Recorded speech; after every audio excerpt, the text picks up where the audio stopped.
नमस्कार साथियों, मैं विष्णुचंद गौड़ पुनः आपके समक्ष एक और भारतीय दर्शन से संबंधित नास्तिक दर्शन, बौद्ध दर्शन को यहाँ पीपीटी के माध्यम से आपके समक्ष प्रस्तुत कर रहा हूँ। तो साथियों, इससे पूर्व हमने जैन दर्शन के बारे में अध्ययन किया। जैन दर्शन और बौद्ध दर्शन तत्कालीन वैदिक धर्म में आई हुई बुराइयों के खिलाफ उद्गम हुआ और ये दोनों दर्शन नास्तिक दर्शन माने जाते हैं, क्योंकि ये वेदों की प्रामाणिकता में विश्वास नहीं करते। इसलिए जैन दर्शन और बौद्ध दर्शन को नास्तिक दर्शन माना गया है। जैन दर्शन इतना लोकप्रिय नहीं हुआ जितना कि बौद्ध दर्शन। तो आइए अब हम आगे इनका अध्ययन करते हैं और यह जानते हैं कि बौद्ध दर्शन में ऐसी क्या बातें थी जिनकी वजह से इसके विचार एक समय में आधी दुनिया में फैल चुके थे। यद्यपि आज भारत से बौद्ध दर्शन काफ़ी कुछ सीमित हो चुका है, लेकिन भारत के पड़ोसी देशों में चीन, जापान, श्रीलंका, दक्षिण कोरिया, उत्तर कोरिया, मंगोलिया, ऐसे ही कितने ही देश है जो आज भी बौद्ध दर्शन में जो विचार माने गए हैं उनको आदरपूर्ण मानते हैं और बौद्ध धर्म के अनुसार जीवन यापन करते हैं। तो चलो छात्रों, हम बौद्ध दर्शन की यहाँ से चर्चा शुरू करते हैं।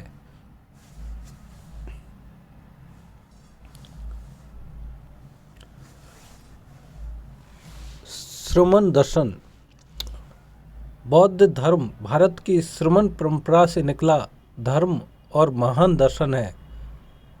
जैसे कि मैंने पहले भी बताया, जैन दर्शन और बौद्ध दर्शन को श्रमण परंपरा से निकला धर्म माना जाता है, अर्थात यह वैदिक धर्म में आई हुई कुरीतियों के खिलाफ विभिन्न साधु साध्वियों, संतों, महात्माओं आदि के द्वारा प्रसारित धर्म है। ईसा पूर्व 6वीं शताब्दी में बौद्ध धर्म की स्थापना हुई है। बौद्ध धर्म के संस्थापक महात्मा गौतम बुद्ध है। भगवान बुद्ध का जन्म 563 ईसा पूर्व में नेपाल के एक छोटे से गांव लुम्बिनी में हुआ और उनकी मृत्यु, जिसे महापरिनिर्वाण की घटना भी माना जाता है, 483 ईसा पूर्व कुशीनगर भारत में हुई। उनके महापरिनिर्वाण के अगले 5 शताब्दियों में बौद्ध धर्म पूरे भारतीय उपमहाद्वीप में फैल गया और अगले 2000 वर्षों में बौद्ध धर्म मध्य पूर्वी और दक्षिण पूर्वी जम्बू महाद्वीप, जो कि एशिया में फैला हुआ था, फैल गया। आज हालांकि बौद्ध धर्म में 4 प्रमुख संप्रदाय माने जाते हैं: हीनयान अथवा थेरवाद, महायान, वज्रयान और नवयान।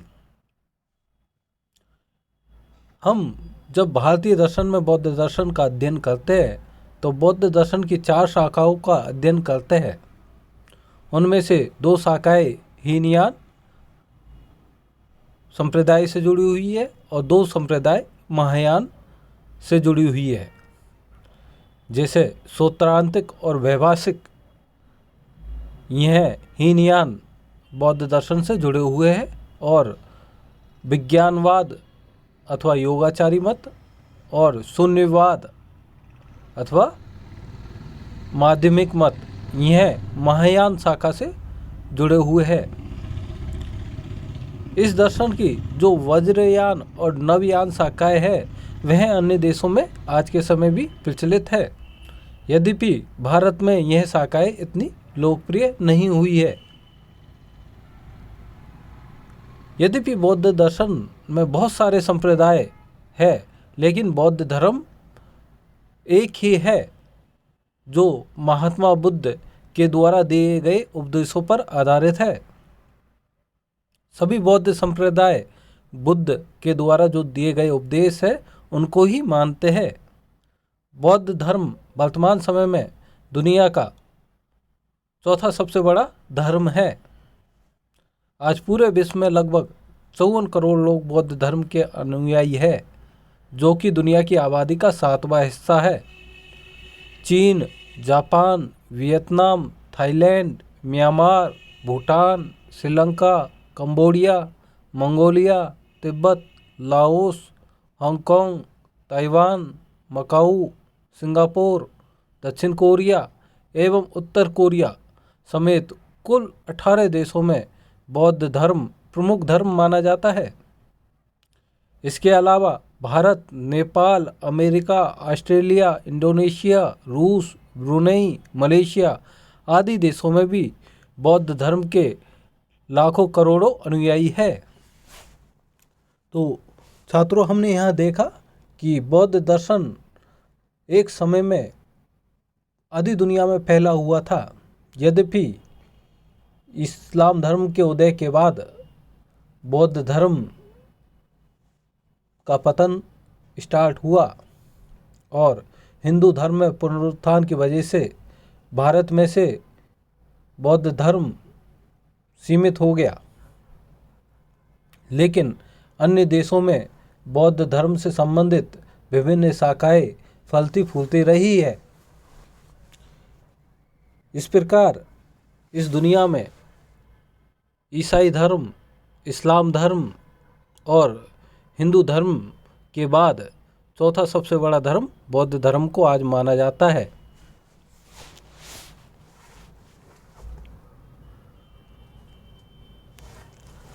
अब हम बात करते हैं कि बौद्ध दर्शन में कौन से प्रमुख सिद्धांत है।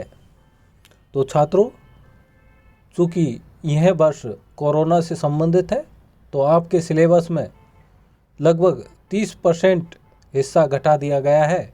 उनमें से एक है बौद्ध धर्म से संबंधित जो प्रमाण मीमांसा है, उसका अध्ययन हम यहाँ नहीं करेंगे। बौद्ध दर्शन के जो प्रमुख सिद्धांत है उनकी ही हम यहाँ चर्चा करेंगे कि बौद्ध धर्म और दर्शन से संबंधित कौन कौन से प्रमुख सिद्धांत है। साथ ही यहाँ बौद्ध दर्शन की जो 4 शाखाएँ हैं, सूत्रांतिक, वैभाषिक, योगाचारी और माध्यमिक मत, इनकी भी हम यहाँ विस्तार से चर्चा नहीं करेंगे। केवल बौद्ध दर्शन में जो प्रमुख मत माने जाते हैं उनकी यहाँ विस्तार से चर्चा करेंगे। जैसे 4 आर्य सत्य क्या है, बौद्ध दर्शन के अनुसार अनात्मवाद क्या है, प्रतीत समुत्पाद क्या है, बौद्ध दर्शन का अष्टांगिक मार्ग क्या है। तो इन सब का हम यहाँ अध्ययन करेंगे। अब हम यह चर्चा शुरू करते हैं कि सिद्धार्थ जो कि एक राजकुमार थे, वह महात्मा बुद्ध किस प्रकार बने। तो ऐसा माना जाता है कि छात्रों, इनके जन्म पर ही यह घोषणा हो गई थी कि यह बालक आगे जाके सन्यासी बनेगा। तो इसलिए इनके पालन पोषण में बहुत ज़्यादा ध्यान रखा गया और इनको वो सभी सुख सुविधाएं बचपन से ही उपलब्ध करवाई गई जो कि एक राजकुमार के लिए आसानी से मिल जाती है। इनका लालन पालन बहुत ही भव्य परिस्थितियों में रहा है। आज हम जो युवा पीढ़ी संसाधनों के पीछे भागते हैं, तो हम यहाँ देखेंगे कि महात्मा बुद्ध के पास सभी संसाधन होते हुए भी उन्होंने जीवन में संन्यास का मार्ग चुना और वो सिद्धार्थ से महात्मा बुद्ध बने। तो यह बालक जब बड़े हुए तो ऐसा माना जाता है कि इन्होंने एक दिन जिद पकड़ ली कि नहीं, मुझे इस महल के बाहर भी दुनिया देखनी है, और यह चुपके से उस महल से निकल पड़े। तो छात्रों, जब भगवान बुद्ध अपनी युवावस्था में नगर भ्रमण के लिए निकले तो इन्हें रास्ते में एक वृद्ध मिला एक रोग पीड़ित व्यक्ति मिला और एक मृत व्यक्ति दिखा। वृद्ध व्यक्ति कराहता हुआ धीरे धीरे अपनी लाठी के सहारे चल रहा था। रोगी व्यक्ति दुख से कराह रहा था। उसके आसपास के लोग भी दुखी थे। मृत व्यक्ति के आसपास बैठे लोग अपनी छाती पीट पीट कर रो रहे थे। इन दृश्यों को देखने के बाद सिद्धार्थ का हृदय परिवर्तन हुआ और उन्होंने अपना महल छोड़कर ज्ञान प्राप्ति के लिए निकल पड़े। अर्थात उन्होंने यह देखा कि हर मनुष्य अपने जीवन में कभी न कभी वृद्ध होना ही है। अर्थात वह एक ऐसी अवस्था है, असहाय अवस्था, तब वह दूसरों के सहारे अपना जीवन यापन कर पाता है। इसी प्रकार कोई न कोई व्यक्ति कभी न कभी बीमार पड़ता ही है और जब वह बीमार पड़ता है तो वह प्राय दुखी रहता है और बीमार के परिजन भी दुखी रहते हैं। इसी प्रकार हर परिवार में कोई न कोई मृत्यु तो घटित होती ही है। जब कोई परिजन मर जाता है तो वह सारे परिजन भी दुखी हो जाते हैं, विलाप करने लगते हैं। तो उन्होंने यह देखा कि यह जो जीवन है क्षणभंगुर है, नाशवान है, अनित्य है। तो उन्होंने इस चीज़ की खोज करनी चाहिए कि इस संसार में ऐसा क्या है जिसको प्राप्त कर लेने पर मनुष्य इन सभी दुखों से दूर हो जाए, ऐसे ही आनंद की अवस्था प्राप्त कर ले जिसके कारण वह कभी भी दुखी न हो और यह संसार चक्र से भी पूर्णतः मुक्त हो जाए। तो इसके चक्कर में उन्होंने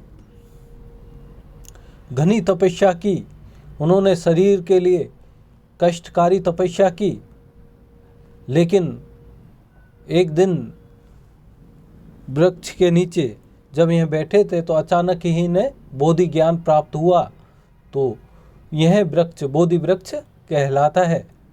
तो बोधि वृक्ष के नीचे उनको जैसे ही ज्ञान प्राप्त हुआ तो उन्हें यह महसूस हो गया कि चाहे हम अत्यधिक उपभोग करें या चीज़ों का अत्यधिक संन्यास करें, दोनों ही मार्ग पतनकारी है और जीवन के लिए कल्याणकारी नहीं है। तो उन्होंने मध्यम मार्ग का उपदेश दिया। न तो हमें अति उपभोग करना है और न ही हमें अति संग्रहण करना है या अति हमारे शरीर को बहुत कष्ट देना है, क्योंकि जब शरीर कष्ट होगा तो मन भी शांत नहीं रहेगा।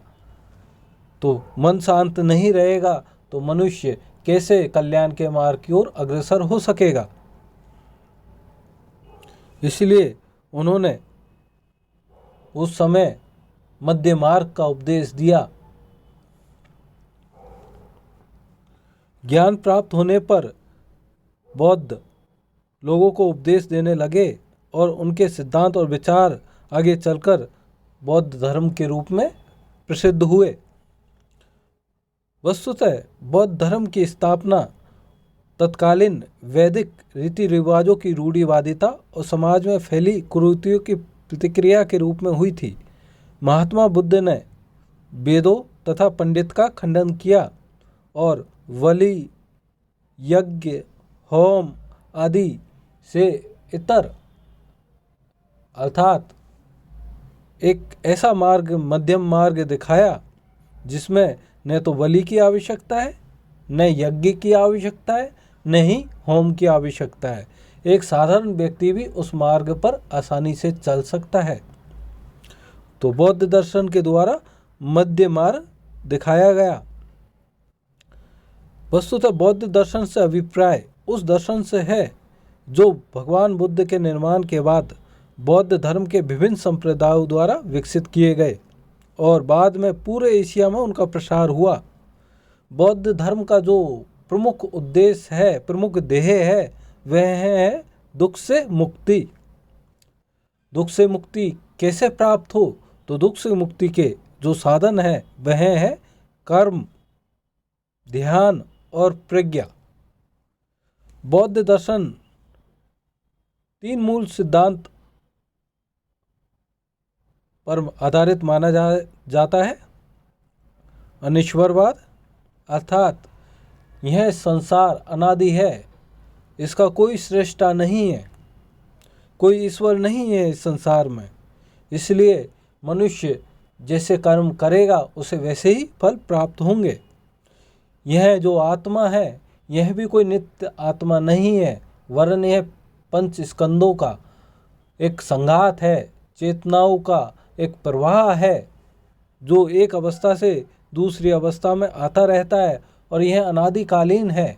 अर्थात ऐसा नहीं है कि किसी ईश्वर के द्वारा इसकी स्थापना की गई है, लेकिन इस प्रवाह को, इस संसार चक्र से मुक्ति मिल सकती है यदि मनुष्य भगवान बुद्ध के द्वारा दिखाए गए अष्टांगिक मार्ग पर चले। इसी प्रकार इनके द्वारा दूसरा सिद्धांत है अनात्मवाद अथवा नैरात्म्यवाद। अर्थात इस संसार में किसी भी नित्य पदार्थ की कोई सत्ता नहीं है। यदि कोई पदार्थ की सत्ता है तो वह क्षणिक सत्ता है, अनित्य सत्ता है, परिवर्तनशील सत्ता है।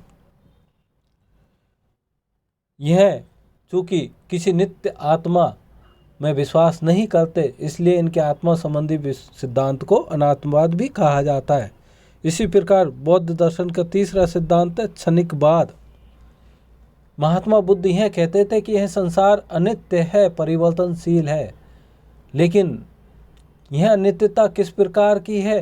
तो जैसे जैसे बौद्ध धर्म का विकास हुआ तो इसके जो प्रचारक रहे या बौद्ध दर्शन में जो परवर्ती काल विचारक रहे, उन्होंने अनित्यवाद का रूपांतरण क्षणिकवाद में कर दिया।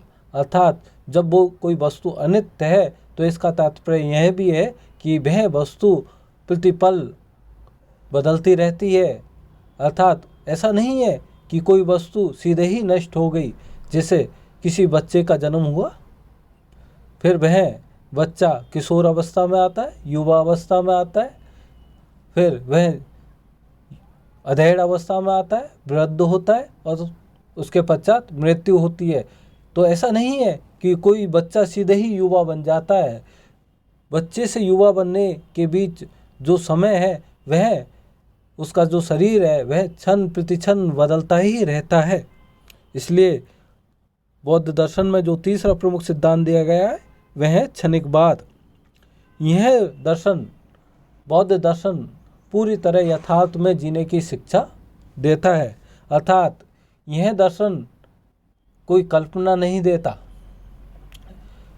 या कोई काल्पनिक शिक्षा नहीं देता, या ऐसा नहीं कहता कि मनुष्य किसी काल्पनिक स्वर्ग की तलाश में, काल्पनिक ईश्वर की तलाश में अपने जीवन का बलिदान कर दे।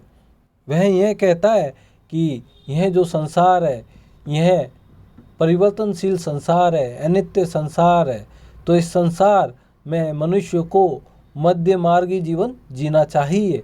अर्थात उसे जीवन में न तो इतना मोह होना चाहिए कि वह वस्तुओं का संग्रह ही करता रहे, और न ही वह इस प्रकार का हो कि इस संसार से भी पीछा छुड़ाने के लिए अपने शरीर को गला दे।